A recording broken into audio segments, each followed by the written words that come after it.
घोषणा सामने देख के सदन में माननीय मुख्यमंत्री ने की है थोड़ा मोबाइल पीछे का भैया। और 10 जून से पहले एनजीटी की रोक से पहले जो उत्खनित बालू संग्रहित है, जिसकी मात्रा लगभग 20 लाख टन के आसपास बताई गई है, उसी स्टॉक में से जो नॉन टैक्स पेयर हैं या जो अगवा आवास बना रहे हैं, वैसे लोगों को ऑनलाइन बालू देने की सरकार की नीति है। मुझको लगता है कि इससे बालू को लेकर जो भी परेशानियां आम जनता को हो रही थी, उसके समाधान की दिशा में एक महत्वपूर्ण यह कदम होगा। क्या ऐसी नौबत क्यों आई?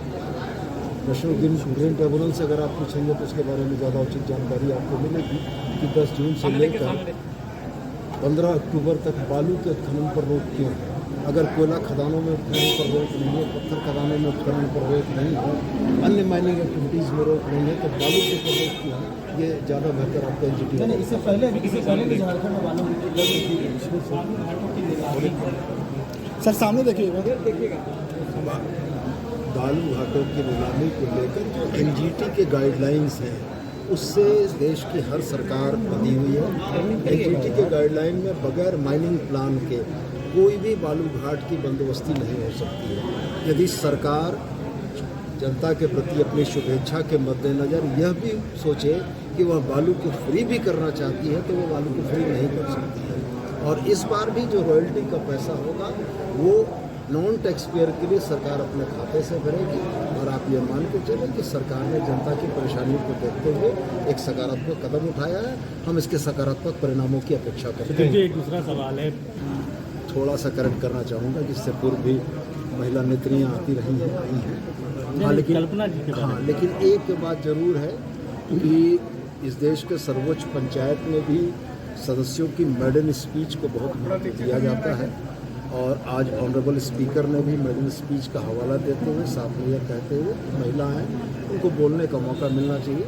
लेकिन मोटे तौर पर विपक्ष का जो गैर जिम्मेदाराना रवैया है कि वो अपनी बातें जोर से बोलकर निकल जाना चाहते हैं, किसी भी बात का उत्तर नहीं देना चाहते हैं। आपने देखा होगा कि मैंने व्यवस्था के प्रश्न में माननीय अध्यक्ष से यह अनुरोध किया था कि माननीय अध्यक्ष ये निर्देशित करें कि अपनी बात कहकर जाएं, नहीं सुने भी।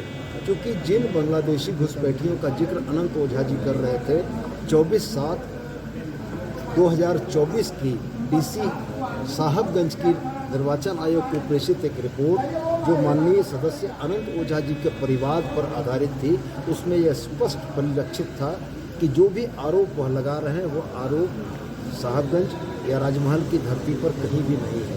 और आज मैं उस रिपोर्ट को लेकर था और मैं यह चाहता था कि जिस समय मैं रिपोर्ट पढ़ूं उस समय अनंत ओझा जी समक्ष रहें। लेकिन आप जानते हैं कि विपक्ष अपने पॉलिटिकल एजेंडा को सेट करने के लिए सिर्फ चिल्लाकर अपनी बात बोलकर, बांग्लादेशी घुसपैठियों की बात बोलकर निकल जाते हैं और ये सिलेक्टिव इश्यूज़ को चुनते हैं। क्योंकि मुसलमान इनके लिए सिलेक्टिव नैरेटिव है, इसलिए उसको चुनते हैं। लेकिन अगर आप जो लोग रांची के रहने वाले हैं वो अगर देखेंगे तो 1952 की पहली जनगणना 1951 की पहली जनगणना में रांची में आदिवासियों का फीसद 56% था और आज घटकर कम हो गया। तो ये डेमोग्राफी का चेंज किसी एक व्यक्ति के चलते नहीं है। राज्य में रोजगार के लिए आने वाले लोग जो यहाँ बस गए, निश्चित रूप से वो झारखंड राज्य की डेमोग्राफी चेंज के कारण और कारक रहे हैं। ठीक है, हम यह मानते हैं कि इससे कहीं न कहीं राज्य के तमाम संसाधनों में अतिरिक्त बोझ पड़ रहा है, लेकिन इसमें सिलेक्टिव नैरेटिव करके तुष्टीकरण और मुसलमानों को टारगेट करने की जो प्रक्रिया या परंपरा भारतीय जनता पार्टी ने रखी है, हम इसका निंदा करते हैं।